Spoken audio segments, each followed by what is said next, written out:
Yeah, I I don't know think what's happening. I think when Ryan dropped off, then the thing ended. So Okay, sorry about that. let's So see here. back to the question of the difference between digital missionary work and just regular missionary work. If you could just explain how that works, and I know that your background is in digital media, and so I think you're the expert in this. Help the rest of us understand. Yes. So I'll share a little bit in answering this question. I'll share a little bit about how I was doing regular missionary work, and then how I jumped into digital missionary work, and that hopefully will answer the question. So I remember I lived in Provo, Utah, and I just got a new job in Austin, Texas, where you're living right now. And I thought, my goodness, right? I'm so excited to go to Texas to do missionary work. So we arrived in Texas, and we made a lot of good friends. I spoke to people at work and made good friends there. And I'd share with them the gospel of Jesus Christ. And then what I started to realize was, the number of friends I had at work, were limited with the people I work with every day. And we talked to our neighbors, but, we got to know them pretty well. And then we get involved with church, and we made friends with people in church. So there was probably a good group of 20, 30 people that I'd contact and get to know. And those are the ones I'd share with. And when I shared enough, meaning that they weren't interested, and I had enough people coming to church and not, I thought to myself, oh my goodness, how else? And I'd pray, how else can I do missionary work? How else can I share the gospel with people? So I kind of didn't know what to do. So I'd meet people in the gas station. I remember walking and trying to, talk to people in the gas station and the supermarket or on planes. And I was always asking them and sharing, talking to them, getting to know them, and then sharing the gospel. And I realized my time window was very ineffective, because if you approach someone that you don't know, you have like 1 or 2 minutes to interest them, and they're in their busy lives. So it became stressful in a way to know how to go above and beyond my limited number of friends and acquaintances, and then building relationships with strangers did not give me enough time to really understand what they needed.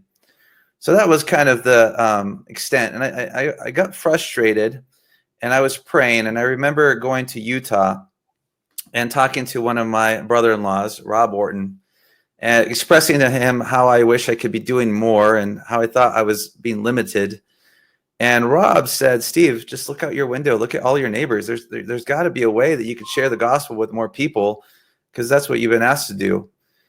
So as I came back from that trip, I started thinking about, how do I go above and beyond just kind of talking to a random stranger about the gospel and doing it in a more productive way.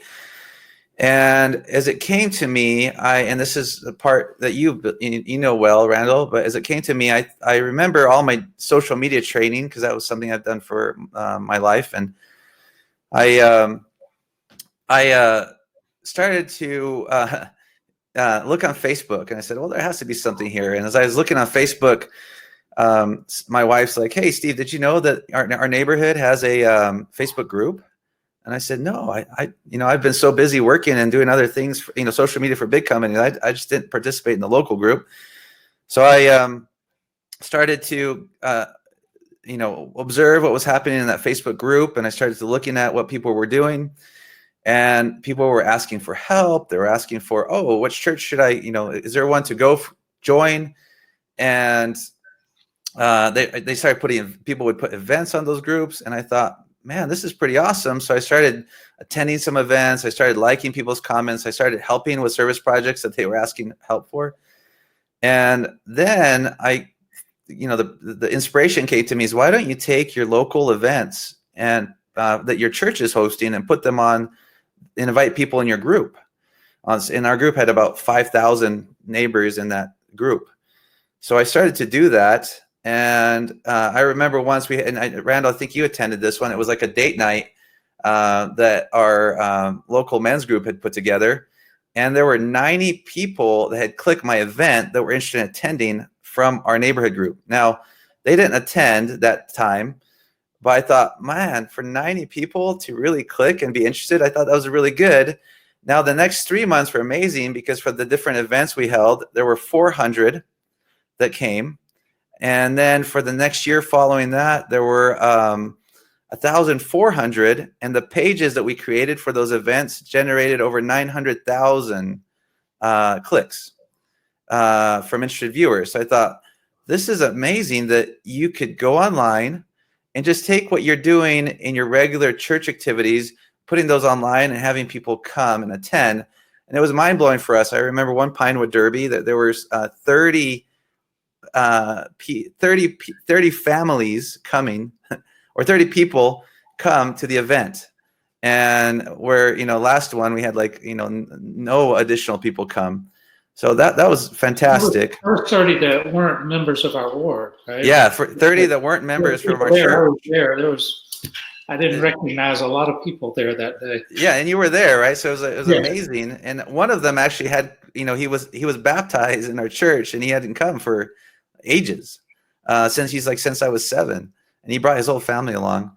So I thought that was fabulous. And then I started realizing, well, it's kind of hard because these people are coming and they come to several of the activities, but are they really progressing towards Christ? And I know the first step is getting to know them. And so we started to interact with them and build friendships.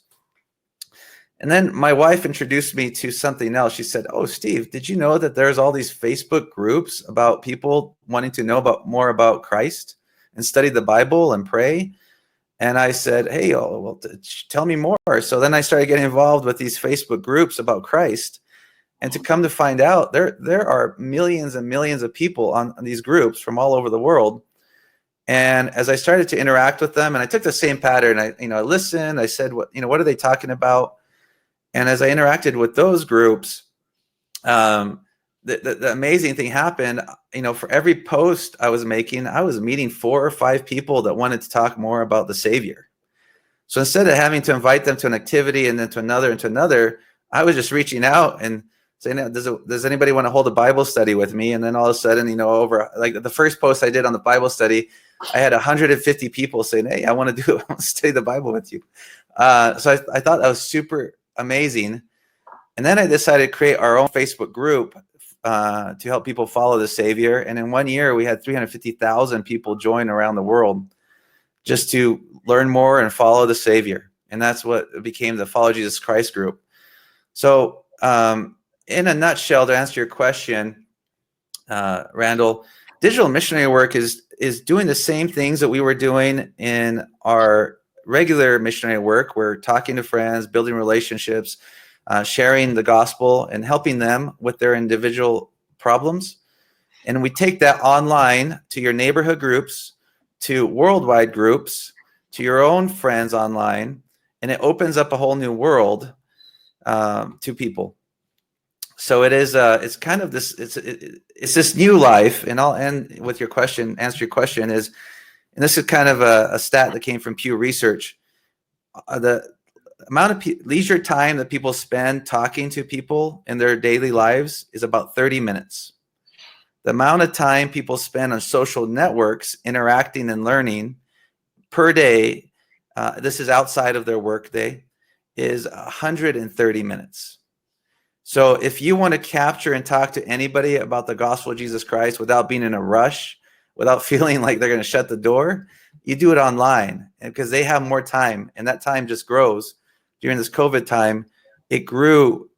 People spent 76% more time. So you take that 130 minutes and add 76% more of that on Facebook and on social media networks engaging. So that is the place where you're going to have these conversations and meet people and share the gospel.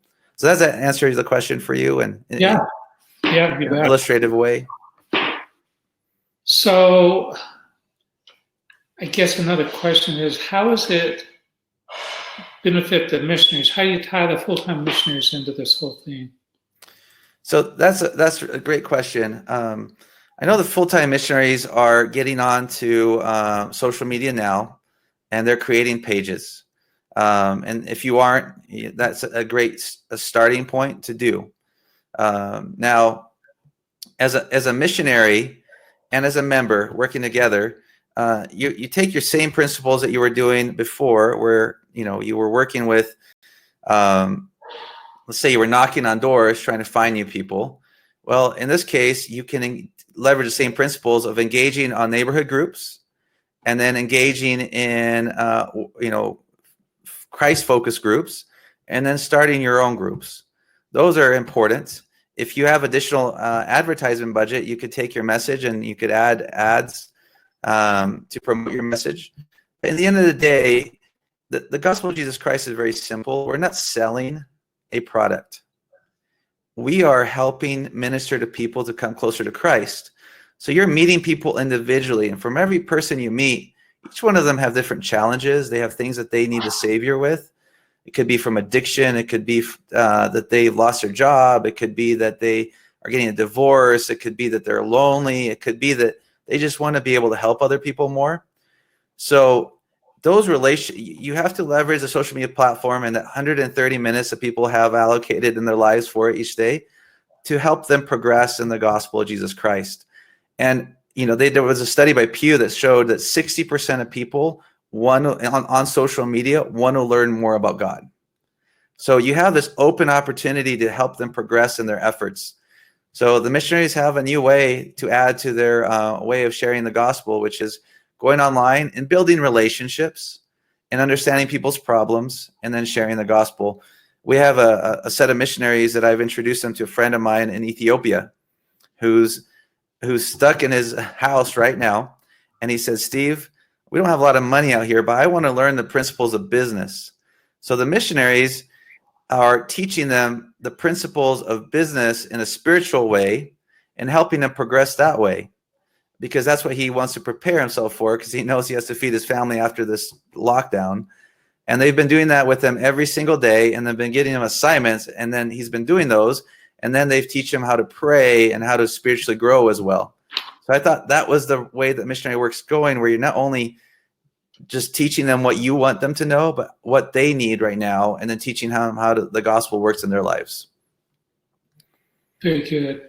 I guess another question I have is, with all of the turmoil in the world right now, what is it when we kind of come off of the lockdown that the church is offering that may be the perfect timing to invite those members of other faiths to come to? Is there something in the church? I know there are going to be jobs, personal preparedness, those kinds of things. How could we kind of invite them to things that we already have going that we would be happy for those not of our faith to come to, that you think may work? Like you did Pinewood Derby, you did all kinds of scouting events, those kinds of things. And it was perfect. It was the perfect opportunity to get them to a church-sponsored event or the church building. But what else do we have that would give us ideas of, oh, I could invite them to fill in the blank?